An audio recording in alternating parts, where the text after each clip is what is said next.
మైసూర్ పాకం అండి ఎట్లా చేసుకోవాలో చూద్దాము. నా స్టైల్లో చూపిస్తాను.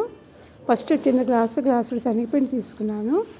అదేంటంటే ఉండలు లేకుండా జల్లిచ్చేసాను అనమాట. జల్లిచ్చి కొంచెం దోరగా, మరీ ఎర్ర రంగు వద్దండి, మైసూర్ పాకం మళ్ళీ కలర్ మారిపోతుంది. కొంచెం దోరగా వేయించుకుంటే చాలన్నమాట. ఇలా వేయించేసేసి తీసేసేయండి. మళ్ళీ అందులో ఉంచేయకండి, మాడిపోతుంది. వేరే ప్లేట్లోకి తీసేసి పంచదార ఒక శనగపిండి తీసుకుంటే 2 గ్లాసులు పంచదార అనమాట. అందులో అది మునిగేంత నీళ్ళు పోస్తే చాలండి. అదేంటంటే తీగపాకం వచ్చేదాకా కలుపుతూ ఉండాలన్నమాట. బాగా కొంచెం నీళ్ళు పోసేస్తే చాలా అది పాకం వస్తుంది. పక్కన ఇంకో స్టవ్ మీద ఏంటంటే నెయ్యి పెట్టుకోండి. అది నెయ్యి ఏంటంటే అది కూడా 2 గ్లాసెస్ అన్ని కొలతలతో పోసేసుకుంటే కనుక ఇది ఏం చూసుకోకుండా మంచిగా వస్తుందండి. నెయ్యి పక్కన నేను పెడుతున్నాను. ఇది 2 గ్లాసెస్ తీసుకున్నాను. ఈ పాకం వచ్చిందో లేదో చూపిస్తాను. ఒక స్ట్రెయిన్ వస్తే చాలండి, అంతకన్నా అక్కర్లేదు. ఒక లైన్ వస్తే చాలన్నమాట.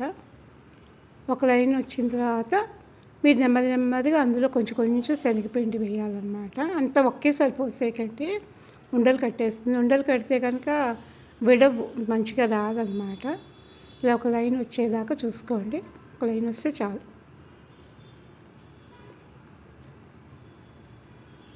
అలా అంటుకుని ఉండాలన్నమాట. ఇప్పుడు శనగపిండి కొంచెం పోయండి. ఎవరైనా ఉంటే పోస్తే కనుక ఇంకా బాగుంటుంది. నేనే పోసుకున్నాను. కొంచెం వేసుకుంటే ఉండలు కట్టకుండా బాగానే ఉంటుంది. అలా కలుపుతూ ఉండాలండి. అది కొంచెం దగ్గరికి వచ్చిన తర్వాత అప్పుడు మనం నెయ్యి పోయడం స్టార్ట్ చేయాలన్నమాట. కొంచెం నెయ్యి వేసుకుంటూ ఉండాలి. అది బాగా ఉడుకుతుంది అన్నమాట. శనగపిండి ఎంత ఉడికితే అంత బాగుంటుంది.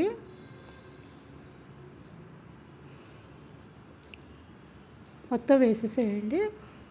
అది అలా ఉడుకుతూ ఉంటుంది. ఎంత ఉడికితే అంత బాగుంటుంది. ఇది ఉడకడం మొదలెట్టిన తర్వాత ఇప్పుడు నెమ్మదిగా కొంచెం నెయ్యి వేసుకోవాలన్నమాట. నెయ్యి మాత్రం అంతా ఒకేసారి వేసేయకండి, కొంచెం వేసుకోండి. మొత్తం 2 గ్లాసులు నెయ్యి పడుతుంది అన్నమాట. దీనికి 2 గ్లాసులు నెయ్యి వేసేసుకోవచ్చు. అది ఏంటంటే ఒక వెడల్పుగా ఎత్తుగా ఉన్న బౌల్లో వేస్తేనండి బయట కొన్నట్టుగా మైసూర్ పాకం ముక్కలు లావుగా వస్తాయి అన్నమాట. నేను అలాంటి బౌల్లోనే వేసాను. ఎక్కువగా మనం కేక్స్ అవి చేసుకుంటాం కదా, అలాంటి బౌల్స్ కొంచెం వెడల్పుగా ఎత్తుగా ఉన్నవి తీసుకున్నాం అనుకోండి, ఇప్పుడు బాగా వస్తుంది అన్నమాట. ఇట్లా బాగా ఉడుకుతుంది అన్నమాట. బాగా ఉడికినట్టుగా అవ్వాలన్నమాట శనగపిండి. అయితే పచ్చివాసనతో ఉంటుంది, అంత టేస్టీగా ఉండదు. మొత్తం నెయ్యి పోసేసేయచ్చు అన్నమాట. దీనికి కొలతేనండి, ఇంత పోయచ్చు అని ఏమీ లేదు. ఇది మొత్తం ఇలా దగ్గరికి వచ్చేసిన తర్వాత ఒక గిన్నెకి ఏంటంటే కొంచెం నెయ్యి రాసేసి ఉంచుకోవాలన్నమాట. అప్పుడు మనం చల్లారిపోయిన తర్వాత ఇలా కొట్టంగానే చక్కగా వచ్చేస్తుంది. ఇంకా కలర్ మారకుండా సిమ్లో పెట్టే చేయండి, హైలో అస్సలు పెట్టద్దు. హైలో పెడితే కనుక అడుగులు మాడిపోతుంది. సిమ్లో పెట్టే చేయండి.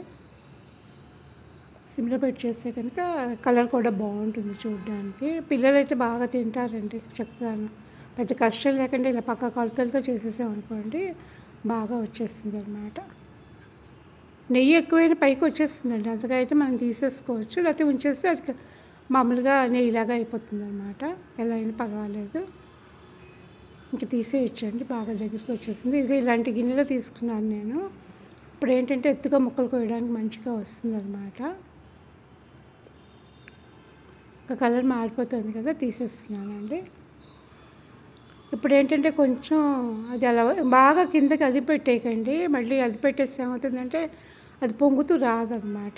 కొంచెం అలా నొక్కేసి ఉంచేసేసి ఇలా వేడి మీద ముక్కలు కోసేసుకుని ఉంచుకున్నాం అనుకోండి, కొంచెం 5 మినిట్స్ ఆగిన తర్వాత అది సర్దుకున్న తర్వాత మనం ముక్కలు కట్ చేసి ఉంచేసేసుకుంటే కనుక మంచిగా వస్తుందండి. బాగుంది కదా, చాలా బాగా వచ్చింది.